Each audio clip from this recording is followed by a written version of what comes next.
ഓം നമ പരമഋഷിഭ്യോ നമ പരമഋഷിഭ്യോ നമ പരമഋഷിഭ്യഃ.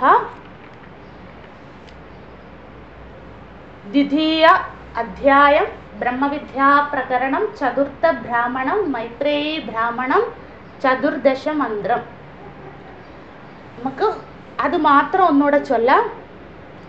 യത്ര ഹി ദ്വൈതമിവ ഭവതി തത് ഇതര ഇതരം ജിഘ്രതി തത് ഇതര ഇതരം പശ്യതി തത് ഇതര ഇതരം ശൃണോതി തത് ഇതര ഇതരം അഭിവദതി തത് ഇതര ഇതരം മനുതേ തത് ഇതര ഇതരം വിജാനാതി യത്ര വാ അസ്യ സർവമാത്മാ ഏവ അഭൂത് തത് കേനകം ജിഘ്രേത് തത് കേനകം പശ്യേത് തത് കേനകം ശൃണുയാത് തത് കേനകം അഭിവദേ തത് കേനകം മന്വീത തത് കേനകം വിജാനീയാത് ഏന ഇദം സർവം വിജാനാതി തത് കേന വിജാനീയാത് വിജ്ഞാതാരം അരേ കേന വിജാനീയാദിതി.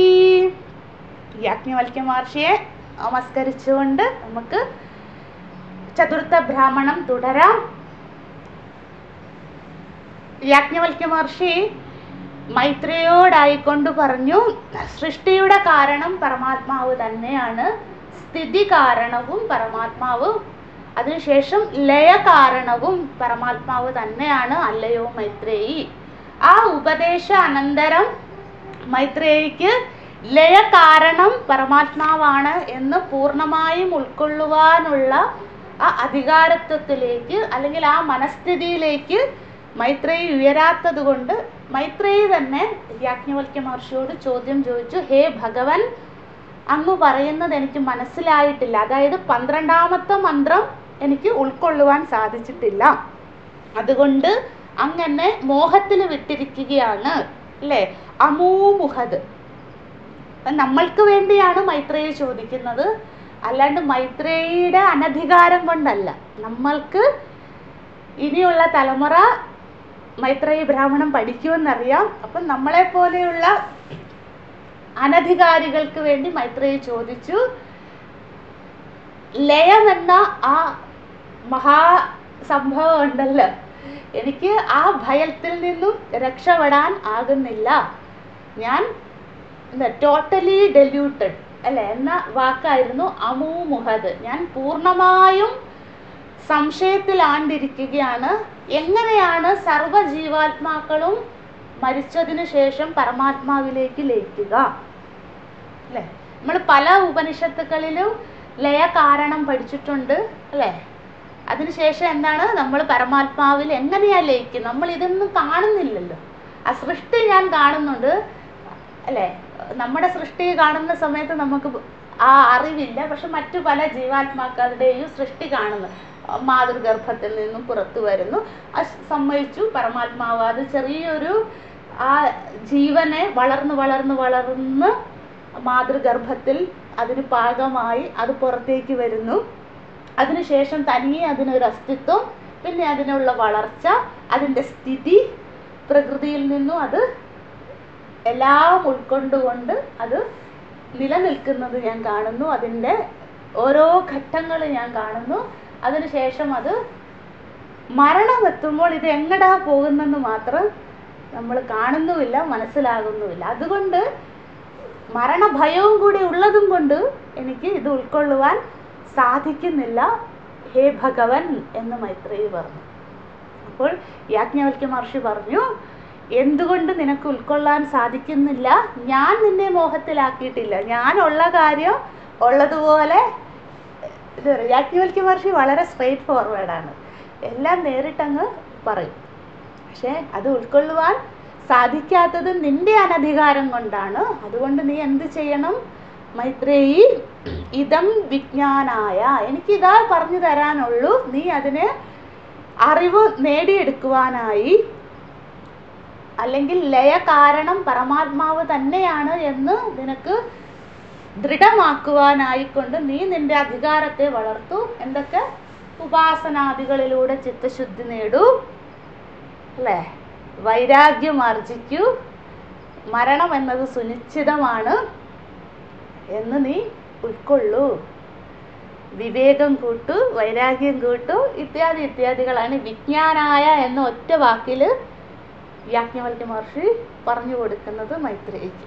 എന്നിട്ട് എന്താണ്, ഞാൻ നിനക്ക് വീണ്ടും ഉപദേശിക്കാമെന്ന് പറഞ്ഞ് 14ാമത്തെ മന്ത്രം ഉപദേശം ആരംഭിക്കുകയാണ്. അപ്പോൾ നമ്മളത് മനസ്സിലാക്കണം. 13ാമത്തെ മന്ത്രം കഴിഞ്ഞ് അരമണിക്കൂറിന് ശേഷം അല്ല 14ാമത്തെ മന്ത്രം യാജ്ഞവൽക്യ മഹർഷി മൈത്രേയിയോട് പറയുന്നത്. അപ്പം നമ്മൾ ഇവിടെ ഉൾക്കൊള്ളണം, മൈത്രേയി ഉപാസന ചെയ്യുന്നുണ്ട്. എന്താണോ ഗുരു പറയുന്ന അനുഷ്ഠാനങ്ങൾ, ആ അനുഷ്ഠാനങ്ങൾ നടത്തുന്നുണ്ട്. മനനം എന്ന സാധന ചെയ്യുന്നുണ്ട്. പിന്നെ നിരന്തര ശ്രവണവും എല്ലാം മൈത്രേയി യഥാവിധം ചെയ്യുന്നുണ്ട്. അതിനുശേഷം മൈത്രേയി പാകമാകുമ്പോഴാണ് അടുത്ത മന്ത്രം ഉപദേശിക്കുന്നത്. നമ്മൾ തലേ ദിവസം 13 പഠിച്ച് പിറ്റേ ദിവസം 14 പഠിച്ച്, അപ്പോൾ ഈ ഇത്രയും മണിക്കൂർ കൊണ്ട് എങ്ങനെ അധികാരിയായി അങ്ങനെ നമ്മൾ വിചാരിക്കരുത്.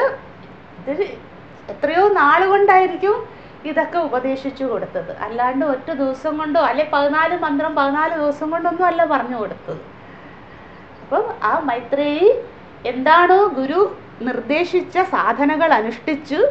ആ സാധനയ്ക്കനന്തരം മൈത്രേയി തൻ്റെ അധികാരത്തെ വളർത്തി. ആ പരിപാകമായ മൈത്രേയി ഗുരുനാഥൻ്റെ അടുത്ത് വരുന്നു. അപ്പം ഗുരുനാഥനെ ഉപദേശിക്കുകയാണ്. യാജ്ഞവൽക്യ മഹർഷി മൈത്രേയിയോട് പറയുകയാണ്, എന്തുകൊണ്ടാണ് നിനക്ക് മരണഭയമുള്ളത്, അല്ലെങ്കിൽ എന്തുകൊണ്ടാണ് ഞാൻ പറഞ്ഞ ഈ ലയകാരണം, സർവ്വജീവനും ശരീരം ഉപേക്ഷിച്ചിട്ട് പരമാത്മാവിലാണ് ലയിക്കുന്നത്. അപ്പം നമ്മൾ വിചാരിക്കുന്നത് എങ്ങനെയാണ് നടക്കുക, നമ്മൾ കാണുന്നില്ലല്ലോ. അപ്പോൾ നമ്മൾ എങ്ങനെയാണെന്ന് ആചാര്യസ്വാമികൾ തൻ്റെ ഭാഷ്യത്തിൽ പറയുന്നത് ഇങ്ങനെയാണ്, പ്രകൃതി മുഴുവൻ അല്ലേ പരമാത്മാവ് വ്യാപിച്ചിരിക്കുകയാണ് ചൈതന്യ രൂപത്തിൽ. അതിൽ നമുക്കൊരു സംശയവും ഇല്ല. ഭഗവാനില്ലാത്ത ഒന്നുമില്ല അല്ലേ, അതിലൊരു സംശയമില്ലല്ലോ. അപ്പം നമ്മൾ ശരീരം ഉപേക്ഷിക്കുമ്പോൾ, ഇപ്പം ഞാൻ മരിക്കുകയാണ് അല്ലേ, അപ്പം എന്താണ്, എൻ്റെ ഈ ശരീരത്തിൽ നിന്ന് ജഡമായി ശരീരമായി ജഡമായി മാറും. ഈ സ്ഥൂല ശരീരം അല്ലേ, ഈ ഗ്രോസ് ബോഡി അവിടെ തന്നെ കിടക്കും. അതിൽ നിന്നും എന്താ സൂക്ഷ്മ ശരീരം, കാരണ ശരീരം അല്ലേ, ഈ ചൈതന്യം വിട്ടുപോകുമല്ലേ. ആ വിട്ടുപോകുമ്പോൾ ആ സൂക്ഷ്മ ശരീരം നമ്മുടെ പ്രാരാബ്ധവും വാസനകളും ആയിക്കൊണ്ട് കാണാൻ പറ്റൂല കേട്ടോ. പക്ഷെ ഇങ്ങനെയാണ് ശാസ്ത്രം പറയുന്നത്, എങ്ങനെയാണ് ശരീരത്തിൽ നിന്ന് ആ ജീവൻ വിട്ടുപോകുന്നത്. അങ്ങനെ പോകുമ്പോൾ ഈ പ്രകൃതി മുഴുവൻ ചൈതന്യം വ്യാപിച്ചിരിക്കുക പരമാത്മാവ്. ആ ചൈതന്യത്തിലേക്ക് എൻ്റെ ഈ ചെറിയ ചൈതന്യം ഈ മഹത് ചൈതന്യത്തിലേക്ക് ലയിക്കും. അതായത് ഈ വെഷ്ടി ചൈതന്യം. ശ്രദ്ധിക്കണേ, നമ്മൾ എങ്ങനെയാ മരിക്കുന്നതെന്നാ പറയുന്നത്. ഈ വെഷ്ടി ചൈതന്യം എന്നിൽ, ഞാൻ വെഷ്ടിയല്ലേ, വെഷ്ടി എന്ന് വെച്ചാൽ ഇൻഡിവിജ്വൽ. ആ വെഷ്ടി ചൈതന്യം ഈ സമഷ്ടി ചൈതന്യവുമായിട്ട്, അതായത് പ്രകൃതി മുഴുവൻ വ്യാപിച്ചിരിക്കുന്ന ആ പരമാത്മാവിലേക്ക് ഞാൻ ലയിക്കുകയാണ് ചെയ്യുന്നത്. അതാണ് മരണം. അപ്പോൾ എന്താണ്, എൻ്റെ ഈ സ്ഥൂല ശരീരം ജഡമായി മാറും. അതാണ് ഈ പരമാത്മാവുമായി ഏകീഭവിക്കുന്ന അല്ലാണ്ട് ഞാൻ ഈ മരിച്ചതിന് ശേഷം ഞാൻ സ്വർഗാദി ലോകങ്ങളിൽ പോയി അല്ലെ വൈകുണ്ഠത്തിൽ പോയി കൈലാസത്തിൽ പോയി ഭഗവാനിലേ അങ്ങനെയൊന്നും അല്ല. കൈലാസം വരെയൊന്നും പോകാൻ വിസ ഇല്ല നമ്മുടെ അടുത്ത് അല്ലേ. അപ്പം നമ്മൾ എങ്ങടും അല്ല പോകുന്നത്. ഈ വെഷ്ടി ഈ ശരീരത്തിനുള്ളിലിരുന്ന ഈ ചൈതന്യം പ്രകൃതി മുഴുവൻ വ്യാപിച്ചിരിക്കുന്ന ആ സമഷ്ടി ചൈതന്യവുമായിട്ട് പരമാത്മാവുമായിട്ട് ഏകീഭവിക്കുകയാണ് ചെയ്യുന്നത്. അതാണ് ലയകാരണം, അതാണ് ലയം എന്ന അവസ്ഥ. എല്ലാ ജീവനും, അത് നായ മരിച്ചോട്ടെ പശു മരിച്ചോട്ടെ സർവ്വജീവരാശികളും അവരിൽ നിന്നും ചൈതന്യം പോകുമ്പോൾ അവർ പ്രകൃതിയുമായി പരമാത്മാവുമായി ഏകീഭവിക്കും. പിന്നെ എങ്ങനെയാണ്, നമ്മുടെ പ്രാരാബ്ധം അനുസരിച്ച് അല്ലേ, ഞാൻ എൻ്റെ വാസന എൻ്റെ പ്രാരാബ്ധം എത്രയുണ്ടോ ആ പുണ്യത്തിൻ്റെ തോതനുസരിച്ച് പിന്നെ എനിക്കെന്താണ് ആവഹനീയ ശരീരം കിട്ടും. നമ്മൾ പ്രശ്നോപനത്തിൽ പഠിച്ചാണേ, ആവഹനീയ ശരീരം കിട്ടും എനിക്ക്. എന്നിട്ട് എൻ്റെ പ്രാരാബ്ധം അനുസരിച്ച് എനിക്ക് എത്ര കാലമാണോ അതനുസരിച്ച് വീണ്ടും ശരീരം, ചിലപ്പോൾ മനുഷ്യനായി വീണ്ടും ജനിക്കാം, പുനർജന്മം, അല്ലെങ്കിൽ ദേവതകളായിട്ട് വീണ്ടും ജനിക്കാം, അല്ലെ പശുപക്ഷികളായിട്ടുള്ള വീണ്ടുമുള്ള പഞ്ചാഗ്നി വിദ്യയിലൂടെ മുണ്ടകോപനിഷത്ത് ചാന്തോക്യത്തിലൊക്കെ നമ്മൾ പഠിച്ച പഞ്ചാഗ്നി വിദ്യയിലൂടെ വീണ്ടും നമ്മൾ മഴയായിട്ട് വീണ്ടും സൂക്ഷ്മരൂപത്തിൽ വീണ്ടും വരും. അത് ഔഷധിയിലെത്തും, ഔഷധിയിൽ നിന്നും പിതാവിലെത്തും, പിതാവിൽ നിന്നും മാതൃഗർഭത്തിലെത്തും, വീണ്ടും പുനർജന്മം അല്ലേ. അത് എൻ്റെ പ്രാരബ്ധമനുസരിച്ച് എൻ്റെ തന്നെ വാസനയ്ക്കനുസരിച്ച് വീണ്ടുമുള്ള ശരീരധാരണ. നിങ്ങൾ അതൊക്കെ ഓരോ വ്യഷ്ടിക്കനുസരിച്ച് മാറും. ഇപ്പം എനിക്ക് പാപമാണ് കൂടുന്നതെങ്കിൽ പാപയോനി കിട്ടും, പുണ്യമാണ് കൂടുന്നതെങ്കിൽ പുണ്യശരീരം കിട്ടും അല്ലേ. പക്ഷേ എല്ലാ ജീവനും, അത് പുണ്യം ചെയ്ത ആളായിക്കോട്ടെ പാപം ചെയ്ത ആളായിക്കോട്ടെ, എല്ലാ ജീവനും മരിച്ചതിന് ശേഷം ഭൂമിയിൽ ഈ ജഡം ശരീരം ഉപേക്ഷിച്ച് പോകുമ്പോൾ അവരുടെ ചൈതന്യം പരമാത്മാവുമായിട്ടാണ് ഏകീഭവിക്കുന്നത്. അതാണ് നമ്മൾ പുരാണങ്ങളിലൊക്കെ വിഷ്ണുപാദം പൂകിയെന്നൊക്കെ പറയുന്നത്. എല്ലാ ജീവനും, അത് വിഷ്ണുപാദമായിക്കോട്ടെ രാമപാദമായിക്കോട്ടെ ശക്തിപാദമായിക്കോട്ടെ ഏതു പാദവുമായിക്കോട്ടെ, എല്ലാ ജീവനും പരമാത്മാവിലാണ് ഏകീഭവിക്കുന്നത്. അതെന്തുകൊണ്ട് നീ ഉൾക്കൊള്ളുന്നില്ല മൈത്രേയി? അനധികാരം കൊണ്ട്. അപ്പൊ അധികാരിയായ മൈത്രേയിയോട് പറയുകയാണ്, എത്ര ഹി ദ്വൈതമിവ ഭവതി, അല്ലയോ മൈത്രേയി, നിന്നിൽ ദ്വൈതമുള്ളത് കൊണ്ടാണ് നിനക്കത് ഉൾക്കൊള്ളാൻ സാധിക്കാത്തത്. ഞാൻ എങ്ങനെയായി പരമാത്മാവ്, അല്ലെങ്കിൽ എൻ്റെ ശത്രു എങ്ങനെയാണ്, അദ്ദേഹം ഒരുപാട് പാപം ചെയ്ത ആളാണ്, അവർ എങ്ങനെയാണ് പരമാത്മാവിൽ ഏകീഭവിക്കുന്നത്? അത് എന്തുകൊണ്ടാണ് അങ്ങനെ തോന്നുന്നത്? ദ്വൈതം ദ്വിതീയാദ് വൈ ഭയം ഭവതി അല്ലേ, രണ്ടെന്നുള്ള ഭാവമുള്ളത് കൊണ്ടാണ്. ഞാൻ വേറെ ഈശ്വരൻ വേറെ, അതുകൊണ്ടാണ് നിനക്കത് ഉൾക്കൊള്ളാൻ സാധിക്കാത്തത്. അതിനുശേഷം പറയുന്നു തദ് ഇതര ഇതരം ജിഘ്രതി എന്ന് വെച്ചാൽ എന്താണ്? ഈ അവിദ്യാകാലത്ത്, അവിദ്യാകാലം എന്ന് വെച്ചാൽ ദ്വൈതകാലത്ത്, ഞാൻ വേറെ ഈശ്വരൻ വേറെ എന്ന് ചിന്തിക്കുന്ന സന്ദർഭങ്ങളിലൊക്കെ അല്ലയോ മൈത്രേയി, ഈ ജീവൻ അല്ലെങ്കിൽ ഈ അജ്ഞാനി എന്താണ്, എല്ലാറ്റിനെയും തന്നിൽ നിന്നും അന്യമായിട്ട് ജിഘ്രതി, ജിഘ്രതി എന്ന് വെച്ചാൽ അനുഭവിക്കുക, ഇതര ഇതരം അന്യമായി അനുഭവിക്കുന്നു. എന്ത്? ഞാൻ വേറെ, പശുപക്ഷ്യാദികൾ വേറെ അല്ല, എല്ലാറ്റിലും നമ്മൾ വ്യത്യസ്തതയെ കാണുകയുള്ളൂ. അവരിൽ കുടികൊള്ളുന്ന ചൈതന്യം ഒന്നാണെന്ന് കാണാൻ സാധിക്കില്ല. അപ്പൊ എന്തിനു വേണ്ടിയാണ് അജാതശത്രു അശ്വബ്രാഹ്മണ, അഗ്നിബ്രാഹ്മണം ഇത്യാദി 1-ാം അധ്യായം 6 ബ്രാഹ്മണം മുഴുവൻ ഉപാസന പറഞ്ഞത്? യാജ്ഞവൽക്യ മഹർഷിക്ക് അറിയാം നമ്മളിൽ ദ്വൈതം എന്നത് ഘനം കട്ട പിടിച്ചിരിക്കുകയാണ്. അത് കഴുകിക്കളയാന്ന് പറയുന്ന എളുപ്പമല്ല അല്ലെ. നമ്മളെല്ലാം ദ്വൈതമായി കാണുകയുള്ളൂ. വ്യവഹാരം അങ്ങനെയാണ്. ആ ഞാൻ എങ്ങനെ എല്ലാറ്റിലും ഒരേ ചൈതന്യം കാണും? എങ്ങനെ ഞാൻ എല്ലാവരും മരിച്ചതിന് ശേഷം ആ ഈശ്വരനിലാണ് ലയിക്കുന്നതെന്ന് ഞാൻ എങ്ങനെ ഉൾക്കൊള്ളും? സാധ്യമല്ല. അത് ഓരോന്നും പറയുന്നു. ഇതരം പശ്യതി, ഞാൻ എല്ലാറ്റിനും, പശ്യതി എന്ന് വെച്ചാൽ കാണുക, ഞാൻ എല്ലാറ്റിനെയും ഇതരം അന്യമായി എന്നിൽ നിന്നും വേറെ വേറെ ആയിട്ടാണ് കാണുന്നത്. തത് ഇതരം ശൃണോതി, നമ്മളെല്ലാം വേറെ വേറെ ആയിട്ടാണ് ശൃണോതി കേൾക്കുന്നത്. മനുഷ്യൻ സംസാരിക്കുന്നത് പോലെയല്ല പശു കരയുന്നത് അല്ലേ, കുയില് കൂവുന്നത്. എല്ലാ ജീവനും വേറെ വേറെ ശബ്ദമല്ല. ഒന്നും വേണ്ട, നമ്മുടെ വീട്ടിൽ തന്നെ ഉള്ള 2 മക്കളെടുത്തോളൂ അല്ലേ, ആ 2 മക്കളുടെയും ശബ്ദം വേറെയല്ലേ അല്ലേ. എത്ര നമ്മൾ സാമ്യമാണെന്ന് പറഞ്ഞാലും അതിൽ വ്യത്യാസം ഉണ്ടാവും അല്ലേ. അതാണ്. അപ്പോൾ നമ്മളെല്ലാം വ്യവഹാരത്തിൽ വേറെ വേറെയാണ് കാണുന്നതും കേൾക്കുന്നതും. അടുത്തത് എന്താണ്? തത് ഇതര അഭിവദതി, പറയുന്നതും അല്ലേ, എല്ലാം പറയുന്നതും വേറെ വേറെ ആയിട്ടാണ്. അതായത് എല്ലാവരുടെയും വ്യവഹാരം, ഇപ്പോൾ കാണുക, മണക്കുക, രുചിക്കുക, ഇത് പറയുക എന്നൊക്കെ ഉള്ളത് വ്യവഹാരം പറയുകയാണ്. എല്ലാം വേറെ വേറെ ആയിട്ടാണ്. തത് ഇതരം മനുതേ എന്ന് വെച്ചാൽ ചിന്തിക്കുക, വിചാരം ചെയ്യുക അല്ലേ. ഞാൻ വിചാരം ചെയ്യുന്ന പോലെ അല്ല എൻ്റെ സഹപാഠി വിചാരം ചെയ്യുന്നത്, നമ്മുടെ ഗുരുനാഥൻ വിചാരം ചെയ്യുന്നത് അല്ലേ, അമ്മ വിചാരം ചെയ്യുന്നത്, അച്ഛൻ വിചാരം ചെയ്യുന്നത്. എല്ലാവരുടെയും വിചാരധാര വേറെ വേറെയാണ്. അവനവൻ്റെ വാസനയ്ക്കനുസരിച്ചാണ് വിചാരം ചെയ്യുന്നത് അല്ലേ.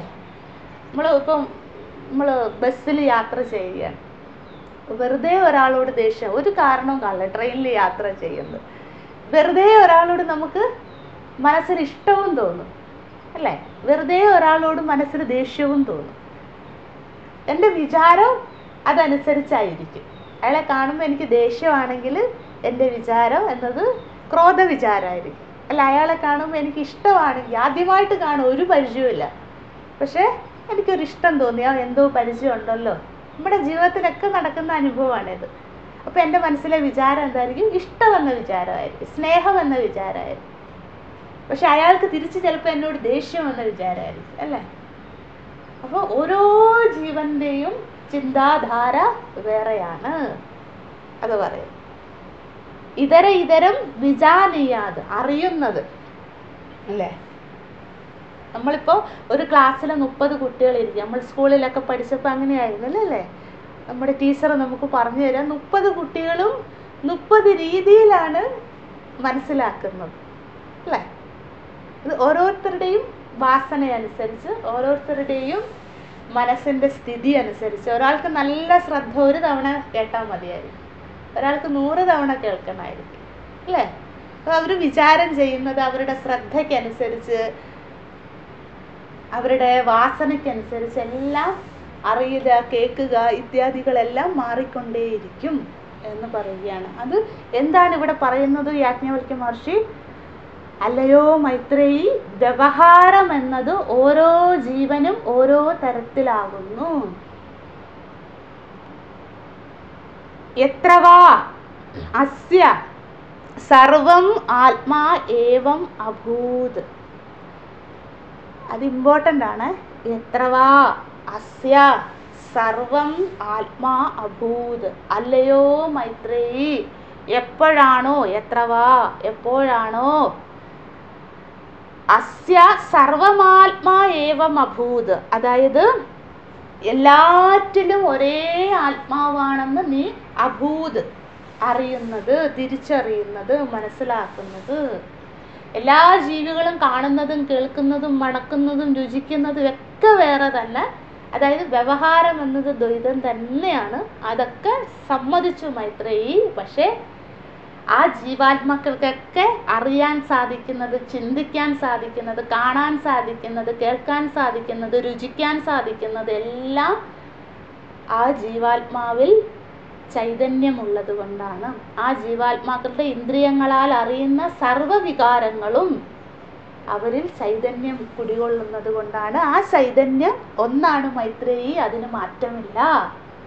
ഏകമേവ അദ്വിതീയം എന്ന് യാജ്ഞവൽക്യ മഹർഷി പറയുന്നു. അപ്പോൾ ആരാണോ ഇതുപോലെ അറിയുന്നത്, എല്ലാവരിലും കുടികൊള്ളുന്ന ചൈതന്യം ഒന്നാണെന്ന് അറിയുന്നത്, അവർക്കെന്താണ്? തക്കേനകം ജിഖ്രേത് എന്ന് വെച്ചാൽ അവർക്ക് എന്തിനെയാണ് ഘ്രാണിക്കേണ്ടത് അത് ഓരോ ഇന്ദ്രിയങ്ങൾ പറയുകയാണ്. അവർ കേനകം, കേനകം എന്ന് വെച്ചാൽ എന്തുകൊണ്ട് അല്ലെങ്കിൽ എന്തിനാൽ എന്ന് പറയാം. അതായത് അവർക്ക് മണക്കാൻ സാധിക്കുന്നത് ആ നാസിക എന്ന ഇന്ദ്രിയം പ്രവർത്തിക്കുന്നത് കൊണ്ടാണ്, ആ നാസികയിൽ ചൈതന്യം പ്രവർത്തിക്കുന്നത് കൊണ്ടാണെന്ന് ആരാണോ എല്ലാറ്റിലും ചൈതന്യം ദർശിക്കുന്ന ആ ജീവൻ അല്ലെങ്കിൽ ആ സാധകൻ ആ അജ്ഞാനം മാറ്റിക്കൊണ്ട് എല്ലാറ്റിലും ചൈതന്യത്തെ കാണുന്നത്, അവർക്ക് പിന്നെ എങ്ങനെ വ്യത്യസ്തമായി കാണാൻ സാധിക്കും? എന്നിട്ട് ഓരോ ഇന്ദ്രിയങ്ങൾ പറയുന്നു. തത് കേനഹം ജിഖ്രേത് തത് കേനഹം ശൃണുയാത്. ശൃണുയാന്ന് വെച്ചാൽ കേൾക്കുക അല്ലെ, ശൃണു കേൾക്കുക. പിന്നെ ഓരോന്നും പറയുന്നു, കാണുക, കേൾക്കുക, അഭിവദേത്, മൻവീത, വിജാനീയാത്. അതൊക്കെ തൊട്ട് മുമ്പ് പറഞ്ഞ അതേ കാര്യം തന്നെ. അതായത് എല്ലാ ജീവികളും വ്യവഹാരത്തിൽ വ്യത്യസ്തമായ രീതിയിലാണ് സംസാരിക്കുന്നത്, വ്യത്യസ്തമായ രീതിയിലാണ് ചിന്തിക്കുന്നത്, വ്യത്യസ്തമായ രീതിയിലാണ് പറയുന്നത്, കാണുന്നത്, കേൾക്കുന്നത്. അതൊക്കെ ശരി തന്നെ. പക്ഷെ എല്ലാ ജീവികളിലെയും ആ ഇന്ദ്രിയങ്ങളിൽ കുടികൊള്ളുന്ന ചൈതന്യം ഒന്നാണ് എന്ന് ആര് തിരിച്ചറിയുന്നുവോ ആ തിരിച്ചറിയുന്ന ആള് ഒരു ജീവനെയും അന്യമായി കാണുന്നില്ല. അതാണ് ജീവൻ മുക്തി. അല്ലേ? ആ ജീവൻ മുക്തി അന്വേഷിച്ചാണ് അല്ലയോ മൈത്രേയി ഞാൻ പോകുന്നത്. എനിക്ക് ആ അമൃതത്വമാണ് വേണ്ടത്. അതായത് ഏകാത്മ ഭാവ ദർശനം. ഏകാത്മ ഭാവ ദർശനം. എല്ലാറ്റിലും ആ ചൈതന്യത്തെ കാണുവാനായിട്ടാണ് ഞാൻ ഈ സ്വത്തുക്കളും അല്ലേ, ഗുരുകുലവും പത്നിയെയും എല്ലാവരെയും ഉപേക്ഷിച്ച് ഞാൻ പോകുന്നത്. അപ്പം നിനക്കും അത് സാധ്യമാണ് മൈത്രേയി. എങ്ങനെ? നിന്റെ ഉള്ളിലെ ദ്വൈതം മാറിയാൽ നിനക്കും അത് സാധ്യമാകും. ഏകാത്മഭാവദർശനം നിനക്കും സാധ്യമാകും മൈത്രേയി. നീ അതിനു വേണ്ടി സാധന അനുഷ്ഠിക്കൂ. ദ്വൈതബുദ്ധി മാറ്റൂ. ദ്വൈതബുദ്ധി മാറിയാൽ മരണഭയം മാറും. മരണഭയം മാറിയാൽ അതാണ് ജീവൻ മുക്തി. മനസ്സിലാകുന്നുണ്ടെന്ന് വിചാരിക്കുന്നു. ഒന്നുകൂടെ പറയാം. യാജ്ഞവൽക്യ മഹർഷിയുടെ അവസാനത്തെ ഉപദേശമാണ്.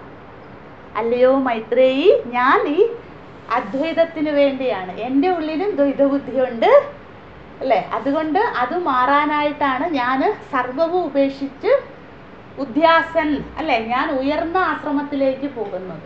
അപ്പോൾ ഞാൻ സാധനയ്ക്ക് വേണ്ടി പോവുകയാണ്. എൻ്റെ ഉള്ളിലെ ആ ദ്വൈതബുദ്ധി മാറ്റാൻ. എനിക്കും മരണഭയമുണ്ട്. എനിക്ക് എല്ലാറ്റിലും ഈശ്വരനെ ഒന്നും കാണാൻ സാധിക്കുന്നില്ല. വിദ്യാർത്ഥികൾ വേറെ, ഞാൻ വേറെ, സർവവും വേറെ. അപ്പോൾ അത് മാറ്റാനായിട്ടാണ് ഞാൻ പോകുന്നത്. സാധനയ്ക്കായിക്കൊണ്ട് പോവുകയാണ്. ഞാൻ എന്താണോ ചെയ്യാൻ പോകുന്നത് അതാണ് ഞാൻ നിനക്ക് ഉപദേശിക്കുന്നത്. നിനക്കും അത് അനുഷ്ഠിക്കാം. എന്ത്? എല്ലാറ്റിലും ഈശ്വരനെ കാണുവാനുള്ള ആ സൂക്ഷ്മദൃഷ്ടി. അതിനെന്ത് ചെയ്യണം? മുഖ്യ സാധന ശ്രവണം, സഹകാരി സാധനകൾ, ഉപാസനകൾ, മനനം ഇത്യാദികൾ ചെയ്ത് ചെയ്ത് ചെയ്ത് നീ ശുദ്ധമാകുമ്പോൾ നിനക്ക് എല്ലാറ്റിലും ഈശ്വരനെ കാണാൻ സാധിക്കും. എല്ലാ ജീവികളും ചിന്തിക്കുന്നതും മണക്കുന്നതും രുചിക്കുന്നതും ഒക്കെ വേറെ തന്നെ. പക്ഷെ അവർക്ക് ആ ഇന്ദ്രിയങ്ങളൊക്കെ പ്രവർത്തിപ്പിക്കാൻ സാധിക്കുന്നത് അവരുടെ ഇന്ദ്രിയങ്ങളിൽ ഭഗവാൻ ചിത്ത് രൂപത്തിൽ, ചൈതന്യ രൂപത്തിൽ ഇരിക്കുന്നത് കൊണ്ടാണ്. നിനക്ക് പിന്നെ അധികാരമായാൽ, സാധനകൾ ചെയ്ത് നീ വളർന്നാൽ നീ പിന്നെ ആ ചൈതന്യനെ മാത്രമേ കാണുകയുള്ളൂ. വേറെ വേറെയായിട്ട് ഒരു ജീവനെയും കാണില്ല. അങ്ങനെ ചൈതന്യ സ്വരൂപിയെ കണ്ടാൽ നീ അധികാരിയാകും. നിനക്ക് അമൃതത്വം എന്ന നിന്റെ ചോദ്യത്തിനുള്ള ഉത്തരം നിനക്ക് ലഭിക്കും. ആ അമൃതത്വം ലഭിച്ചാൽ പിന്നെ നിനക്കൊരിക്കലും മരണഭയം ഉണ്ടാവില്ല മൈത്രേയി. സർവം ആത്മാ ഏവ അഭൂവ്. നീ ചെയ്യേണ്ടത് എല്ലാറ്റിനും ഈശ്വരനെ കാണുവാനുള്ള സാധനയാണ് അനുഷ്ഠിക്കേണ്ടത്. ഏന ഇതം സർവം വിജാനാതി തം ഏന വിജാനീയാത്. അതായത് പിന്നെ നിനക്ക് വേറെ ഒരു അറിവിൻ്റെയും ആവശ്യമില്ല. എല്ലാറ്റിനെയും അറിയാൻ സാധിക്കുന്നത് ചൈതന്യമുള്ളത് കൊണ്ടാണ് എന്നുള്ള അറിവ് കിട്ടിയാൽ നീ മോക്ഷത്തെ പ്രാപിക്കും മൈത്രേയി. വിജ്ഞാതാരം അരേ കേന വിജാനി. അല്ലയോ മൈത്രേയി, ഈ വിജ്ഞാതാവ് പരമാത്മാവ് ഉള്ളത് കൊണ്ടാണ് നിനക്ക് എല്ലാം അറിയുന്നത്. ആ ഭാവം ദയവായി നീ വളർത്തിയെടുക്കൂ മൈത്രേയി എന്ന് പറഞ്ഞുകൊണ്ട് യാജ്ഞവൽക്യ മഹർഷി തൻ്റെ ബ്രഹ്മവിദ്യാ ഉപദേശം ഇവിടെ അവസാനിപ്പിക്കുകയാണ്. ഇവിടെ ഇനി എന്താ സംഭവിക്കുന്നതെന്നൊന്നും യാജ്ഞവൽക്യ മഹർഷി പറയുന്നില്ല. പക്ഷെ ഭാഷ്യത്തിൽ ഇങ്ങനെ പറയുന്നു. തൻ്റെ അവസാനത്തെ ഉപദേശവും യാജ്ഞവൽക്യ മഹർഷി മൈത്രേയിക്ക് നൽകിയതിനു ശേഷം മൈത്രേയി ഗുരുനാഥനോടുള്ള തൻ്റെ ആത്മസമർപ്പണം നടത്തി നമസ്കാരം ചെയ്യുകയാണ്. ഹേ ഗുരു, എനിക്ക് എൻ്റെ തെറ്റെന്തെന്ന് മനസ്സിലാകുന്നു.